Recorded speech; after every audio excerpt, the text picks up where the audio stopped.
Hi everyone, my name is Kutab Adam and my project topic is optical character recognition or we call it say OCR. First I will explain that what is OCR. So OCR is nowadays a very popular terms. Almost all the people in the field know about it. Is optical character recognition. Basically is the mechanical or electronic conversion of image of type handwritten or printed text into machine encoding text. So they are taking like text from images and or handwritten text, and then they convert it to machine encoding text. So this is the basically OCR. Usually we can take even text from different kind of documents, scan documents, photos, billboards, and so this nowadays a very popular thing. I also provided it here a source, will give you detail about the optical character recognition. The goal of this project is to provide an overview of the convolutional neural network and also to demonstrate how to build a simple optical character recognition application with a TensorFlow and non-MNIST dataset. About MNIST dataset, we already know that in our class it's also explained, and we also did our assignment on that. So, but non-MNIST dataset is similar to that MNIST dataset, having 10 classes with letter from A to J, and you can see also I give an example here of one alphabet only A. So a different kind of, you can say, fonts is here. Now the question is coming in that why it's A to J letter, because this is because limited because of computing power. So that is the reason that is limited to A to J. Now if you compare MNIST dataset with the non-MNIST dataset, so this non-MNIST dataset is less clean than MNIST dataset, and there is a large noisier than MNIST dataset. Basically, in this not MNIST dataset, the data which consists a character rendered in a variety of font on 28 by 28 image. The labels are limited to A through J. The format of not MNIST data is different from the format of MNIST dataset, and I already explained about the A to J later because of the limited computing power.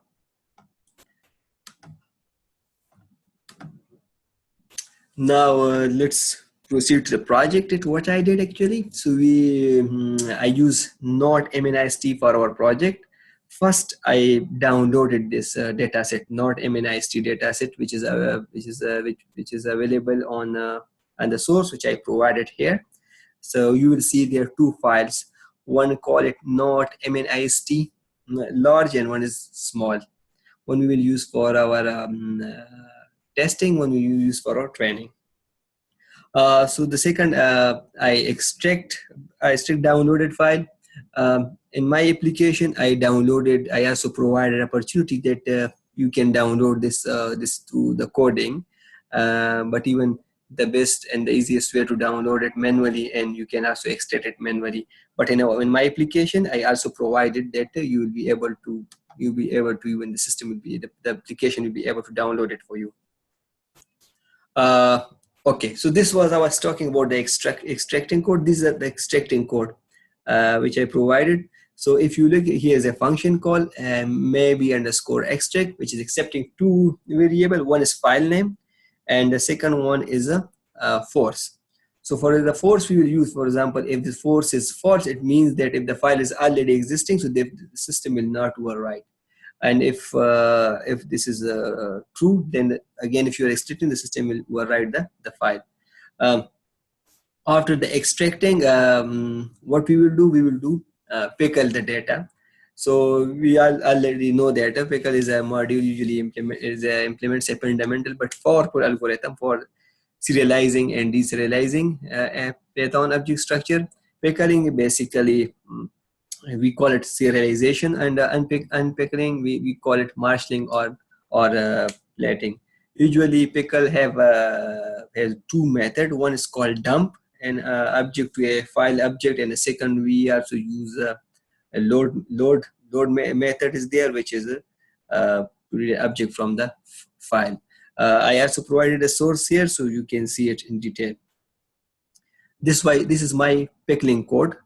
So if you see in pickle, we in method is accepting two variable. One is the force one. The force one is doing the same thing which we're doing in the previous function, and we just doing like in the pickle, we when we extract the file, you will see the directory of A to J, like here. When you extract the file, so you will see A, B, C, this folders there in your directory. When you pickle it, they will pickle the file, the folder name will, and you will able to see like A dot pickle, B dot pickle, C dot pickle. This method is basically generating that code. Load ladder function is also another function which we are using. So load ladder function is accepting the folder name here, like you can see that, and this will return you a data set object. So this function will give you data set, and then through the pickling you will dump it to a file. So the coding is is accepting the folder name, and then it's dumping to a one file through pickling. It's also very important that because every computer have a different setup, and you may not able to fit all the data in memory. So what I did, I use merge and prune the data methods here. So through this one, I able to set up my setup and put my data set to my memory. The other method which we use is called randomize the data. It is important to have the label will shuffle for the training and testing distribution. So this randomize is accepting two file data set and label, and then they are shuffled to and distributing the match. So you can see it is a very straightforward application, and you will be able to see it here. Okay, the other very important thing is data for reuse. So because we are using pickle underscore file, and we are saving all our file to the pickle file, and we are dumping it here, and we are saving it here, and at the end we are compressing that file. Now when we are talking about convolution neural network, it's important that you reformat data accordingly. So because the convolution need the image data formatted as a cube. So that is the coding which I did for a reformatting of my object. After that, I went to now the main item is a convolution neural network. We already know that, and this is one of our lecture, Professor explained it very well. And in convolution neural network, there is a two major section when you're running in Tensorflow. The first one, how to describe the deep learning architecture in form of tensor graph. It's very important. The second one is a session. It made to tell the graph to actually to play and learning from the data. It's very important. So I'm coming to the first one. The first one is my deep learning architecture is this one. Here is the layer of deep learning architecture. The first is I used 2D convolution layer, then mixed pooling, then 2D, then mixed pooling, and then one convolutions, and then two fully connected network, and then classifier. For visualization, I use TensorBoard. It's a very good tool. I really like it. This is our TensorBoard. I use it. Let me go to my coding and let me expand here. So basically, this is my coding. First I imported this library. It's very important. And then this is which I explained previously, that through coding we can also download it. So let me run it like this. See, this is our extraction file. So they extracted. They say they're extracting because the file is already available, is there in my directory. So that's why it's escaping, and they're doing like this. Okay. Sorry, it's running now. So this will extract. This will give you all the file. And after this one, let me go because it's taken. Now you can see it here. And next step, now go to next one. Okay, is this one, as I mentioned here, loading later, and pickling is here. So is loading and pickling is here. So you can see load is here. This will give you data set, return data set. Huh? Just go next. Skipping picking because already there. Huh? This is already there. The stick one is I mentioned about the merge and make array is this one, and then is running. So now this will return us like the training, validation, and testing, which we will use for our program.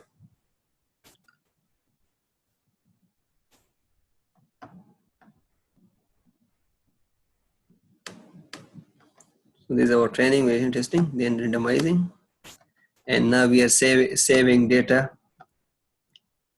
to pickle point. Here we are compressing our data, and then I just show here. I just actually I was trying here that how this will look like. So this I just read basically the first character, that how it will look like. So say E, you can see it, and this look like this one. Label is E, and see. Okay, so, and that is like and this is reformatting for our convolution neural network.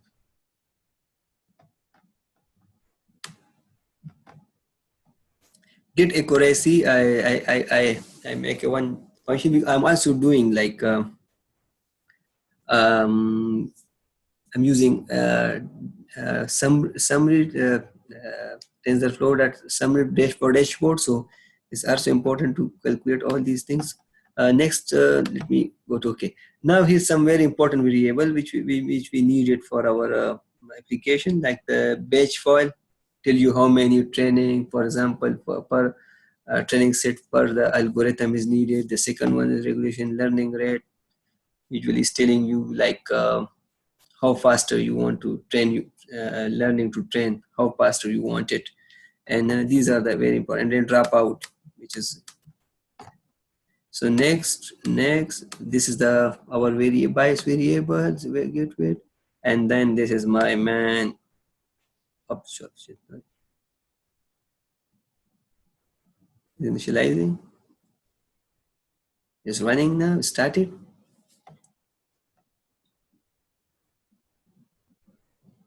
So it's started working now. You can see it here, and it will run. So that is all from my side. Thank you very much, and thank you.